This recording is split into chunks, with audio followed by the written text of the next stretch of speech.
जय हिंद। कैसे हैं आप सभी? मैं आशा करूंगा कि आप सभी अच्छे होंगे, स्वस्थ होंगे, मस्त होंगे। इस नए वीडियो में आप सभी का स्वागत करता हूं। इस वीडियो में हम क्लास 12th हिस्ट्री का मोस्ट इंपोर्टेंट सब्जेक्टिव क्वेश्चन करने वाले हैं, यानी 2000 एग्जाम 25 में अगर देने वाले तो उनके लिए इंपोर्टेंट क्वेश्चन मैं आप लोगों के लिए लेकर आ गया हूं। और अभी तक ये आपका 8वां पार्ट वीडियो है। कौन सा पार्ट है हम लोग का? इसका 8वां पार्ट है। सब्जेक्टिव क्वेश्चन का कौन सा पार्ट है? 8वां पार्ट है। और भी पार्ट अभी तक नहीं देखा है, इसका मतलब आपने अभी तक 15 तक के क्वेश्चन को नहीं देखा है, तो जाइए प्लेलिस्ट में, जाइए चैनल के प्लेलिस्ट में जाइए, वहां पर देखिएगा class 12th history subjective question करके प्लेलिस्ट लगा है, वहां से जा करके आप सारे वीडियो को वॉच कर सकते हैं एक एक करके।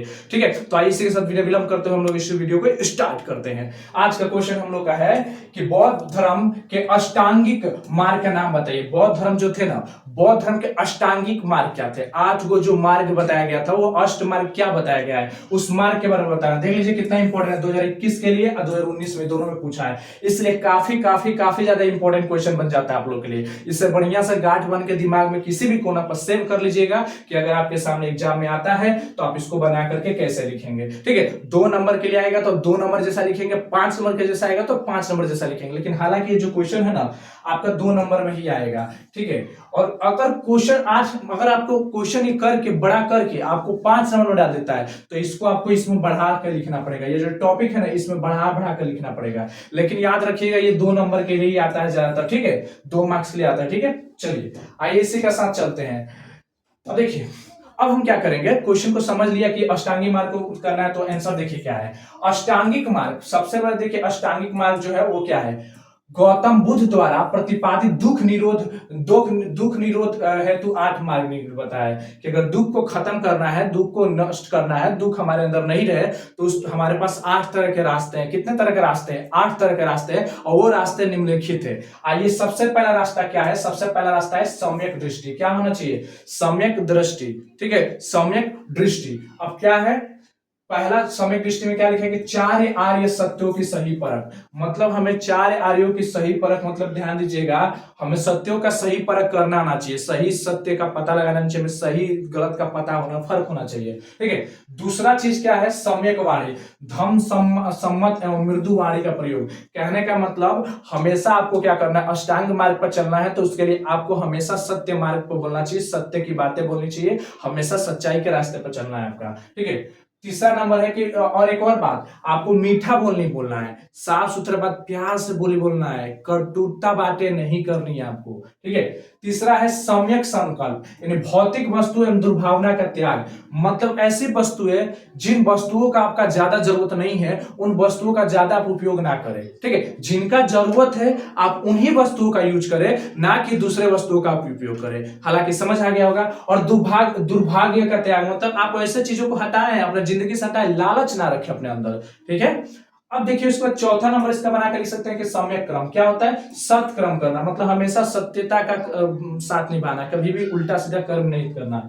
5 नंबर हो जाएगा सम्यक आजीव, मतलब सदाचारी जीवन जीते हुए ईमानदारी से आजीविका कमाना। कहने का मतलब सदाचारी जीवन मतलब एक सत्य का मार्ग पर चलते हुए, ईमानदारी से काम करते हुए, कहीं भी काम कीजिए ईमानदारी से अपने जीवन को चलाइए, झूठ फरेब का नाम मत लीजिए, लालच अंदर मत लाइए। ठीक है, 6 नंबर है सम्यक व्यायाम, यानी क्या होगा?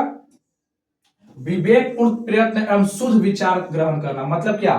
विवेकपूर्ण मतलब समझिए दिमाग लगा करके, विवेक मतलब होता है सोच, दिमाग, अपने बुद्धि का प्रयोग करके, प्रयत्न करके शुद्ध विचार ग्रहण करना। मतलब अपने बुद्धि का प्रयोग कीजिए और देखिए कोई गलत बातें बोल रहा है तो उसको अपने अंदर मत लीजिए, निगलेक्ट कीजिए, उसको हटाइए, इधर से सुनिए, इधर से निकाल दीजिए, उन्हीं बातों को रखिए जो आपके लिए अच्छा है, सद्भावना है, जो आपको अच्छी चीजें शिक्षा दी जा रही है। ठीक है, आगे समझिएगा। इसके बाद, अब इसके बाद और इसके बाद 2 है बच्चे। देखिए 7वां नंबर क्या है? 7वां नंबर है सम्यक स्मृति। क्या कहता है? अपने कर्मों के प्रति विवेक तथा सावधानी को सदैव स्मरण रखना, अर्थात मन वचन कर्म की प्रत्येक क्रिया के प्रति सचेत रहना। यानी कहता है कि अपने मन को, अपने वचन को, अपने क्रम को के प्रति, क्रिया के प्रति सचेत रहना। मतलब जो काम कर रहे करते रहिए, अपने क्रम के प्रति मत सोचिए कि मेरा क्या होगा क्या नहीं होगा। आप अपना सही से क्रम कर रहे हैं तो करते रहिए, जो काम कर रहे हैं वही आपका क्रम होगा। ठीक है, और समझिए वचन मतलब समझिए कि जब आप किसी को वचन कोई दे रहे हैं तो उस वचन को निभाइए, ऐसा नहीं कि वचन लेकर के कुछ मत कीजिए।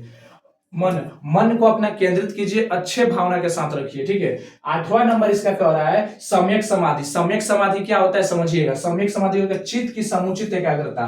मतलब चित्त की समुचित मतलब समझते हैं ना, एक तरह से एकाग्रता, मतलब देखिएगा ज्यादातर लड़के इस तरह से बैठ कर अपने मन को चित्त पूरा एकदम दिमाग को एकदम मतलब एक एकाग्रता, एक कनेक्शन अलग तरह का जोड़ देना, ठीक है। ये होता था, तो ये होता है मन को एकाग्रता करना। इस तरह से लिख देंगे तो आपका नंबर मिल जाएगा। आइए आज का दूसरा प्रश्न क्या है हम लोग का, आज का लास्ट प्रश्न हम लोग का है, ध्यान दीजिएगा। 17 नंबर जो क्वेश्चन आज का है कि त्रिपिटक के विषय में आप क्या जानते हैं। त्रिपिटक के विषय में आप क्या जानते हैं, त्रिपिटक के विषय में आपको क्या पता है, क्या नॉलेज है। तो देखिए इसका उत्तर हम बना के लिख सकते हैं कि त्रिपिटक, देखिए ये भी 19 में 21 में पूछा है, इसलिए काफी ज्यादा इंपॉर्टेंट क्वेश्चन है। ये भी काफी ज्यादा इंपॉर्टेंट क्वेश्चन है, इसको अच्छे से दिमाग में रखिएगा आप सब। त्रिपिटक का शाब्दिक अर्थ है तीन टोकरिया। क्या होता है, त्रिपिटक का शाब्दिक अर्थ होता है तीन टोकरिया, ठीक है, जिनमें की पुस्तक रखी जाती है। जिनमें क्या रखी जाती है, पुस्तक रखी जाती है। कहने का मतलब बुद्ध की मृत्यु के पश्चात जब गौतम बुद्ध जो थे मर गए, तो मरने के पश्चात उनके अनुयायियों ने उनकी शिक्षाओं का संकलन तीन पिटकों, सुत्त पिटक, विनय पिटक एवं सुत्त पिटक, विनय पिटक एवं अभिधम पिटक में किया। तीन तरह के इन्होंने पिटक लाए, ठीक है। कौन कौन सा पिटक, सुत्त पिटक, विनय पिटक और अभिधम पिटक, ठीक है। इसी में शिक्षाओं का क्या किया, संग्रहण कर दिया। इसी में सारे का सारे क्या है, गौतम बुद्ध के जो है ना सारे उपदेशों को इसी में रख दिए, ठीक है। वही मतलब उनके सारे जितने भी उद्देश्य सब लिख लिख करके नोट करके इसी में डाल दिए। देखिए क्या कहते हैं, इन्हें संयुक्त रूप से हम त्रिपिटक कहते हैं। इन्हीं को हम क्या कहते हैं, त्रिपिटक एक तरह का ग्रंथ हो गया, एक तरह का बुक हो गया, समझ लीजिए पुस्तक हो गया हम लोगों का, समझ लीजिए, ठीक है। अब रहता है सुत्त पिटक में बुद्ध, गौतम बुद्ध के सिद्धांत मिलते हैं। गौतम बुद्ध के क्या मिलते हैं, सिद्धांत मिलते हैं। जो सुत्त पिटक मिलेगा उसमें गौतम बुद्ध के सिद्धांतों के बारे में पता चलेगा, उसके बारे में पढ़ेंगे। तो दूसरा है विनय पिटक। विनय पिटक में हम बुद्ध के धर्म के आचार विचार और नियमों से मिलते हैं। मतलब देखिए गौतम बुद्ध जो थे ना, वो धर्म के प्रति कैसे आचरण रखते थे, कैसे विचार रखते थे, कैसे नियम बनाए गए थे, ये सब आपको किसमें मिलेगा, विनय पिटक में मिलेगा। उसके बाद से अभिधम पिटक में क्या होगा कि बुद्ध का दर्शन मिलता है। इसमें क्या मिलता है, गौतम बुद्ध के दर्शनों की हमें जानकारी मिलती है। इस तरह से कहा जाए कि किताब है, समझिए इस तरह से एक किताब है जिसमें गौतम बुद्ध के उपदेशों यानी सारी चीज गणना उसी में रखी गई है संजो करके, ठीक है। आप इतना लिख देते हैं तो आपके एग्जाम में 2 नंबर आराम से मिल जाएगा बेहतर ढंग से। चलिए ठीक है, तो आइए फिर से मिलते हैं नए वीडियो के साथ, तब तक के लिए जय हिंद, जय भारत।